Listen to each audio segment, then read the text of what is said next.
Bueno, vamos directos al grano. Hay reuniones internacionales que no buscan acaparar portadas con titulares súper escandalosos, sino precisamente evitar que los titulares del mañana sean un auténtico desastre. Y la verdad, la última reunión de ministros de finanzas del G7 entra de lleno en esta categoría. Hoy vamos a desgranar qué pasa exactamente cuando una geopolítica súper tensa choca de frente con nuestra macroeconomía del día a día. Vamos a traducir cómo una simple advertencia diplomática acaba llegando a los mercados y, en última instancia, a nuestros bolsillos. O sea, prestad atención a esto, porque lo verdaderamente interesante es el peso que esconde cada palabra. En un comunicado de 3 páginas, lleno de ese lenguaje diplomático que suele ser súper cauto y deliberadamente vago, el G7 soltó esta frase exacta. A ver, en economía internacional, cada palabra está medida al milímetro. Así que, cuando hablan de altos riesgos y mencionan cosas tan básicas como la energía, la alimentación o los fertilizantes, ojo, el mensaje no es que el fin del mundo sea inminente, para nada, pero sí nos están lanzando una advertencia económica que es tangible y muy, muy real. Y aquí está la pregunta del millón, el gran misterio de todo esto. Porque el problema de fondo no es solo un tema de diplomáticos dándose la mano. Es el choque bestial entre un tablero geopolítico global inestable y el delicado equilibrio que sostiene nuestro diario. ¿Se pueden blindar los precios, las rutas de los barcos y la confianza del mercado cuando los eventos en el mundo se mueven muchísimo más rápido que las previsiones? Para no perdernos y entender bien la foto completa, vamos a seguir esta hoja de ruta. 1. El G7 y la incertidumbre. 2. El riesgo en Hormuz. 3. El dilema de los precios. 4. La nueva seguridad económica. Y 5. Más allá del G7. Vamos allá. Empezamos con la sección 1. El G7 y la incertidumbre, redefiniendo la nueva normalidad. Es alucinante observar cómo la palabra incertidumbre ya no es una excepción pasajera, ¿verdad?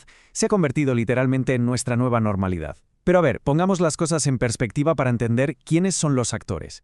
El G7 no es una especie de gobierno mundial que pulsa un botón mágico y arregla las crisis al instante. Es un foro clave de coordinación. Cuando lanzan una alerta sobre altos riesgos, funciona como una luz de emergencia para que los gobiernos digan, oye, toca ponerse las pilas, reforzar la vigilancia y preparar respuestas comunes. No es para entrar en pánico, es para estar alerta. Y fijaos en la verdadera complejidad del problema. El G7 no mira estos riesgos por separado, como si fueran cosas que no tienen nada que ver. Al contrario, es como una partida de dominó gigantesca.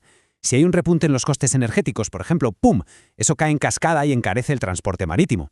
Ese transporte más caro infla los costes de los fertilizantes, lo que a su vez encarece la comida y frena la inversión en todo el mundo. Es una reacción en cadena brutal y totalmente interconectada. Pasamos a la sección 2. El riesgo en Hormuz. El cuello de botella físico. Toda esta teoría de riesgos mundiales de la que hablamos aterriza en lugares muy concretos, en vulnerabilidades físicas que el G7 ha querido destacar expresamente. Fijaos en cómo funciona este efecto dominó en la vida real. Paso 1. Hay tensión en una ruta clave como el estrecho de Hormuz. Paso 2. De inmediato las navieras y los seguros entran en pánico y multiplican sus precios. Y paso 3. Esa tensión lejana se inyecta directamente en los costes de la gasolina, de los químicos o del pan que compramos. Es increíble, pero en economía el pánico viaja muchísimo más rápido que los buques de carga. Así que llegamos a un concepto económico que es absolutamente fundamental. A ver, el mercado no espera a que un barco se hunda o a que cierren un oleoducto de verdad para reaccionar. ¿Qué va? Los precios se disparan impulsados solo por la percepción de riesgo. El mero hecho de pensar que quizá haya que desviar rutas basta para que los costes de producción se vayan por las nubes en todo el mundo. Vamos, que el miedo y las expectativas cotizan al alza. Vamos al tercer punto, el dilema de los precios, la cuerda floja de los bancos centrales. Aquí la geopolítica choca de frente con las matemáticas y la cosa se pone tensa de verdad. Menudo papelón tienen quienes diseñan la política monetaria. Imaginemos una balanza. Por un lado tienen la necesidad imperiosa de asfixiar la inflación, algo que encima viene de fuera y no pueden controlar directamente. Para esto tienen que subir tipos y enfriar la economía. Pero claro, en el otro lado está proteger el crecimiento. Si se pasan de frenada y aprietan demasiado por culpa de un shock externo, corren el gravísimo riesgo de ahogar el consumo de las familias y provocar una recesión sin querer. Están caminando por la cuerda floja. De ahí que este compromiso oficial del que hablan no sea solo poesía burocrática. Cuando prometen mantener la estabilidad y asegurar la resiliencia, traducido al lenguaje de la calle, es su forma técnica de jurarle al mundo que van a intentar por todos los medios que un pico temporal en el coste de la vida no acabe provocando un pánico total en las bolsas, ni deje a las familias y pymes sin acceso a crédito. Y es que la incertidumbre actúa como un sedante fortísimo para la economía. El peso de no saber qué va a pasar mañana paraliza por completo el hoy. Una empresa decide esperar antes de comprar máquinas nuevas. Nosotros, como consumidores, guardamos el dinero por precaución. Los bancos cierran el grifo. Antes siquiera de que estalle una crisis real, nuestro propio miedo ya nos empuja a una economía a la defensiva, y eso frena en seco el crecimiento. Cuarta sección. La nueva seguridad económica. El cambio en las cadenas de suministro globales. Ojo a esto porque las reglas del juego han cambiado radicalmente. Durante décadas, la prioridad absoluta era la eficiencia, producir y ensamblar donde fuera más barato y punto.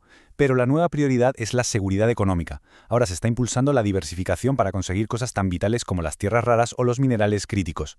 El objetivo, cristalino, evitar a toda costa depender de un único país que pueda tener el monopolio. Han preferido apostar por la seguridad en lugar de solo mirar el céntimo. Gestionar todo este cambio no es moco de pavo, ni siquiera dentro del club del G7. Las fricciones son inevitables. Ahí tenemos las recientes disputas por los aranceles a los coches europeos entre Estados Unidos y Francia. Sin embargo, el hecho de que mantengan un diálogo franco y canales abiertos es un exitazo. Hablar de desacuerdos sin romper la baraja es, hoy en día, una forma inmensa de estabilidad. Proyectan unidad a base de pura y dura negociación constante. Y llegamos a la sección 5, más allá del G7, construyendo una coalición amplia.